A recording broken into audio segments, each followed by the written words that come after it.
Kusangana kwatiri kuita zvekare pano paHatari 263 pano panjira ndakabatira manews updates ezvinhu zviri kuitika munyika yedu yeZimbabwe. Kana uchiri munyowani pa this YouTube channel, kusubscribe mahara wotena on the notification bell uyezve malikes enyu akatikoshera zvikuru zvinobatsira kuti video rino ringe richifamba kuhama neshamwari. Sekuziva kwamunozviita tiregerei kuti chinhu chitenderere mastreets esocial media obva watadza kuchiona pano paHatari 263. Hazviite izvozvo. Video randaine zvaro muzora nasi ivideo raMai Titi apo pavanga vachiti ndawana mukwasha mushopu. So Mai Titi basa ravanga vachiita basa ravanoita ravanozikanwa vachiita ibasa rekutengesa mafuta. Vanga vachitotengesera customer iyoyo mafuta pavazotanga kuti ndawana mukwasha anoita. Pane mashoko avazotaurawo pamusoro. Inini handigone kutapudza kana kuwedzeredza nyaya idzi. Ndinouya nevideo rachona sezvariri, ndinoripota nyaya sezvairi isina kuwedzeredzwa kana kutapudzwa. So zvada kusiyai muchitada kukusiyai muchiona video raMai Titi vachiti ndawana mukwasha manyama. Ndokumbura kuti wanze malikes pa this video nekushare kuhama neshamwari nekutaura zvaunofunga mucomment section pamusoro pevideo raMai Titi. Vamwe ndo vanga vachizotaurawo vachiti iye mwana wenyu futi. Zvionerei mega mutaurawo zvaunofunga mucomment section. Naona ndakataura macomments evamwe vanhu zvinoita kunge ndini ndiri kuzvitaura. Ndatione video. You taking holidays too? Yeah. 40 or 10 hours. And I don't scrub. We don't scrub. Scrub which Mary? 20. 20. So I can or 60. 30 is 70. 30 minus soap 10. That one is 35. That one is 5. That one is 5. This very sharp. 5, no, 10. It's 10. So So when it have this swap, $60. Okay, so I'm going to go. 60, just 18. oh, so just $10. Yeah. Yeah, just 10 because of an accident. That chakana ninda kutochete ndoda kutoenda hazvisikuna kids kugara pasi peaircon kana fan. And always try to put your hat on or cap on. Just try to avoid the sun. It's really hot. Alright, mommy. So order. When are you going back?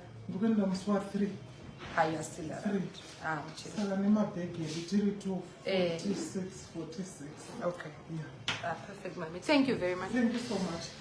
Muvene Christmas yakanaka. And the name is? How old are you? I've got my daughter. You don't want to be my... I've got my beautiful daughter. Now I think I need to give you. I've got my nice, beautiful daughter because my daughter is an English lady. Like Matatu. You have people here, we don't know who think you are into Illuminati, those kind of things. So how old are you? I want you to be my mukwasha. I'm 20. Yeah, my daughter is 19, so hey! Mukwasha, why are you running? Come here, I want to give you my daughter. You just paid 20,000 for marrying her. Asmaila, all right, Mama. All the best. Enjoy your Christmas. Bye.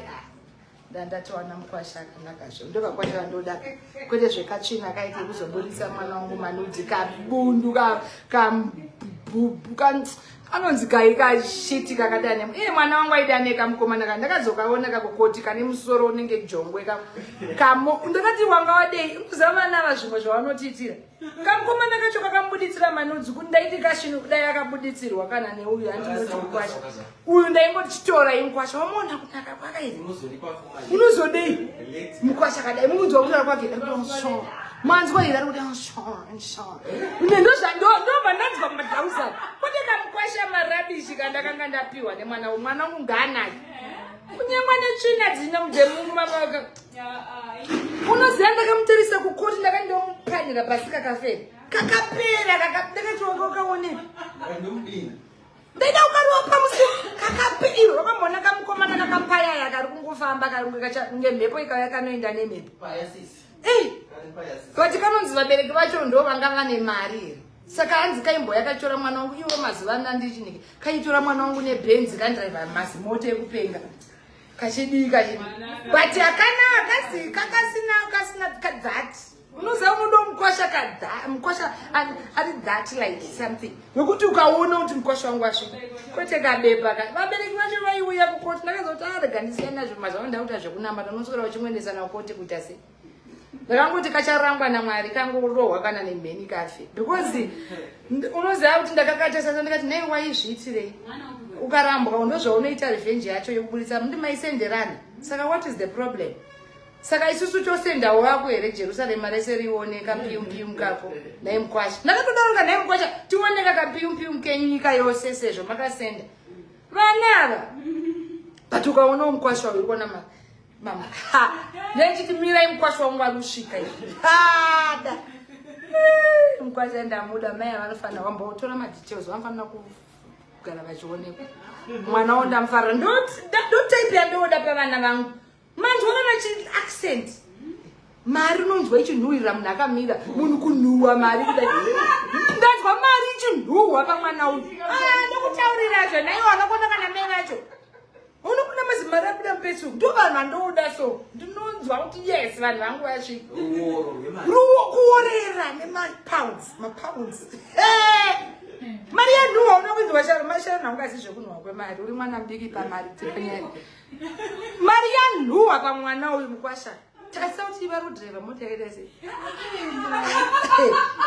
kunhuhwa shopi yese yasara ichinhuhwa amwe kunhuhwira kuita shopi darudzoka unofanira kutora nhamba yavo ndodaura machitaura nemukwasha wangu ndoda kuti musi waanodzoka achitenga mafuta Felicia anofanirwa kuva akagara pasofairo akangogara ipapo akamira akaita sajesu akamira kurovererwa pamuchinjikwa ndomwa kuti gara yes itaonzwa kuti vanouya rini chete ndozvandokuconnecta vanhu vanofanira kuconnectwa mazivano vanhu ngavakonectwe vanhu vanokonectwa ndamuwana mukwasha wangu chaiva ndomukwasha wandoda mukwasha wangu ende hakuna noizvoda kumutreata nditori skini yake iglow zvokuzoti mukwasha wangu abude mapundu mwana wangu haadha mapundu zvokuti amarwe nemapundu mushaya idzo but ndamufara accent ndanzwa kumerera salo mambonzwa chinhu here imi chiitai muendewo maona zvokuswera muno mucho matenga mafuta achisimuka ipapa makutonakidzwa kai baba chisimukai muinde mazorora naiwe Sharon nditengero mvura ndatsva pinangoona mukwasha uyu ndakunzwa hiti mukwasha wangu wakanaka masikani smile waiona sei Sharon unenge wakuda mukwasha wangu